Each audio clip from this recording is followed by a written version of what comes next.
All right, for the last part of Rift's World Book for Africa.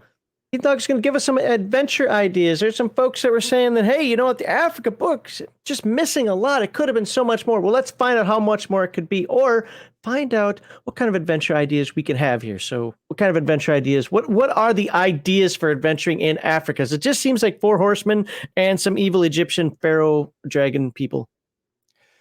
Yeah, that's it.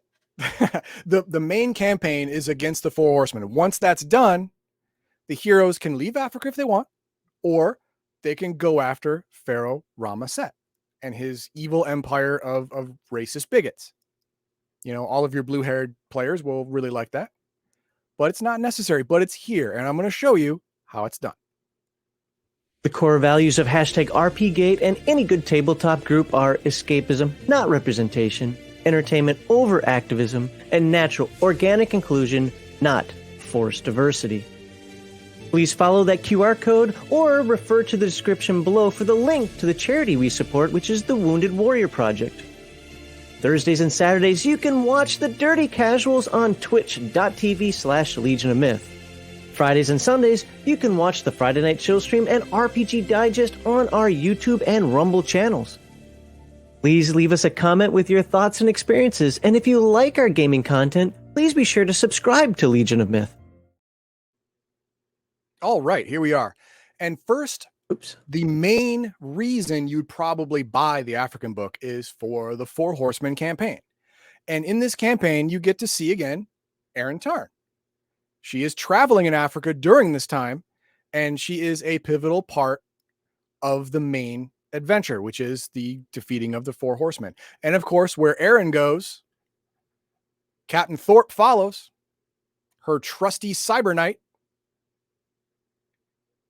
There he is in all of his beautiful glory. He is the chaste lover of Erin Tarn. I'm going to say it. It's all chivalric knight nonsense with him. And he loves her to death, but he stays away because, you know, chivalric knights were stupid.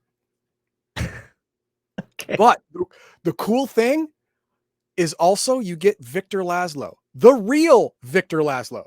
Like from Beyond the Supernatural? From the 20th century, yes. From pre-Rift's Earth. He's looking pretty ripped there. Into a rift before the rifts were common in the 1900s and was catapulted to the future of like 9 years ago. He arrived in Germany and made his way south, and now he's in Rifts, Africa. And Erin Tarn and her dragon friend and Sir Thorpe are like giddy like schoolgirls that they get to meet the actual Victor Laszlo. Like the real one. Does he look down on them, make him get coffee and so forth? No. He's a cool dude. All right. And he does have psionic powers, but they're like latent. He can't really use them on command. They're more instinctual. And they're multiplied by 4 when he's in front of a beast.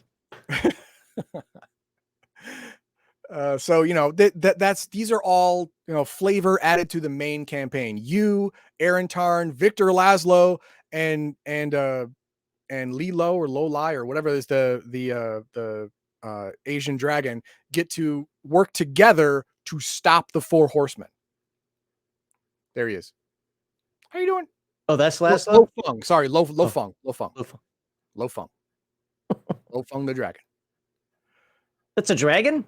That's a dragon in human form, but the dragon. And of course, we have the crocodile god. How you doing?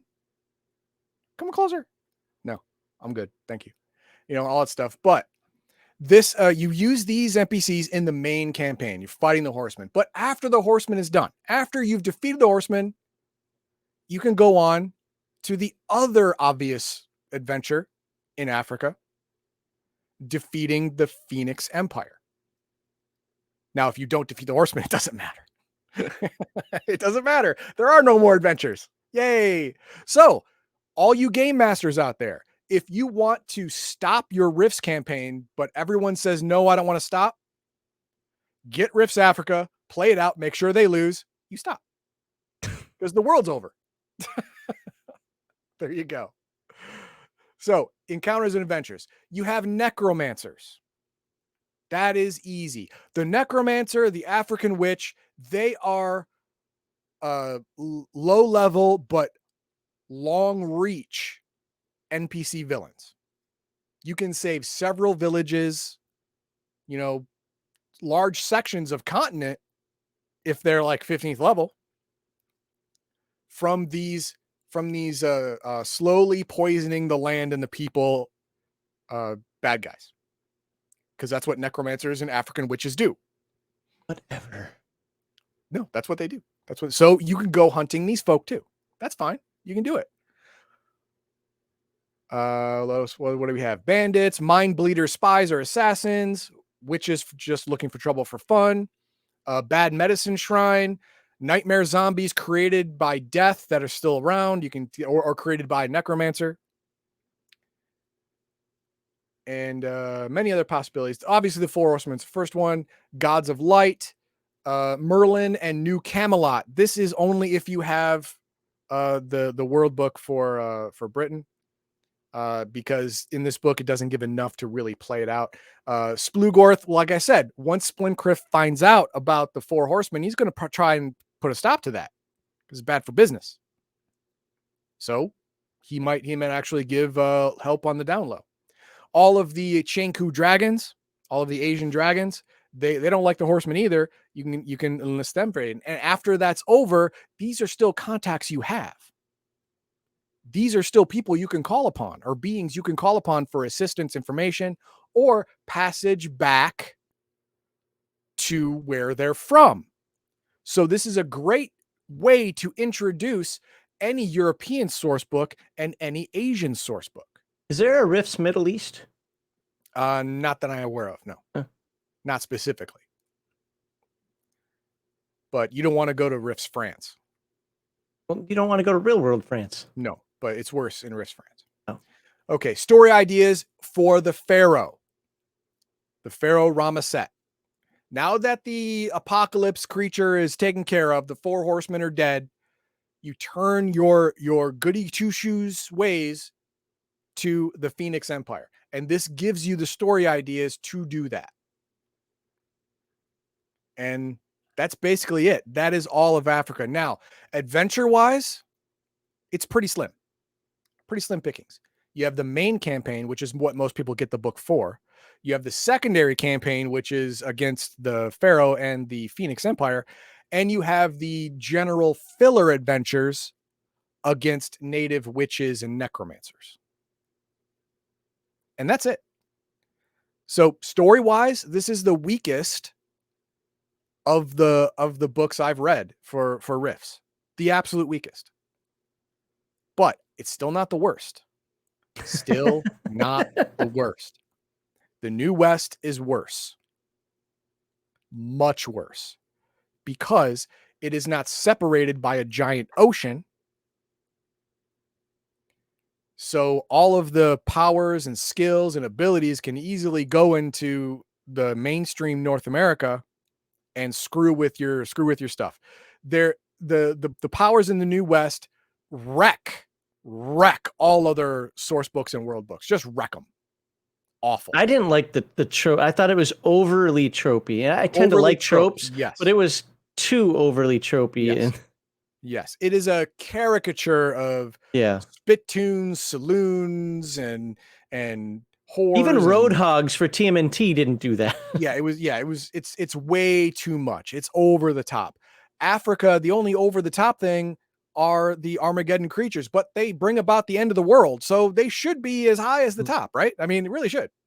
So I get it, but yeah, that's it. That is it. We should have put the Four Horsemen of the Apocalypse in with this video, because this video is like 7 seconds long. Well, I wanted to accent how weak the adventures are in the African continent. That's it. That's bad. Okay. Oh, look at that. I'm going to do this right now because it'll be on stream. Hey, Dizzy, good to see you. By the way, she's in the Pathfinder 2 game that I was playing in with GM Zelko. So it's good to see her here. Nice. All right. So I've got a question for you. I kind of I got a comment and a question, which is I agree with you. This book is lacking from what I could tell. Is it worth the money? Because one of the things that, like, I look at a book, it's like, some of the information might be lacking, but, it's got reusability. I'm not even seeing reusability in this book. No, this book does not have reusability, but if you have a medium or high level group of characters, even in North America, they can get wind of this. They have higher level supernatural friends who will say, hey, the coalition of the willing is gearing up and going to Africa to save the world, and we want you in. And you can say, yeah, sure, I'll do it. And then you can introduce this as a high level campaign. And it works because the Horsemen are high level campaign material. Definitely. So this book has uses. For $25, $35, you can get a good 6 months out of this book. At least. Okay. Just in the Horsemen campaign. And if you want to do the Rama Tut overthrow, you can get another good 6 months out of this. Okay. But sounds good. I was just curious, but I thought you were going to say something differently than that. So I'm surprised and I'm happy that but replayability is atrocious. You're right. Yeah, it is atrocious. I only got one comment to put up there. Killraven says Laszlo's stats are underwhelming relative to how much he gets talked up and beyond the Supernatural second edition. The thing is, Victor Laszlo has hero status, right? Except he doesn't have hero stats. He doesn't have hero actual accomplishments. He is revered, and over the decades and centuries, he's had a lot of smoke blown up his butt, and he's a little bigger than his britches now. He doesn't live up to his hype. Oh, does he believe his own hype? No. He's not drinking his own Kool-Aid. No. He's a super humble dude. Okay. All right. So even though he doesn't live up to his hype, people who meet him like him and respect him because he's a cool dude. Okay. All right then. Let's end this here. Let's keep it short. Like, subscribe, share, etc. Yada yada. You know the YouTube stuff. Or if you're watching on Rumble or somewhere else, do the Rumble things. Do the Kick things. Where else are we streaming? I think we're streaming on Twitter. I don't know. We're streaming everywhere just because it's fun.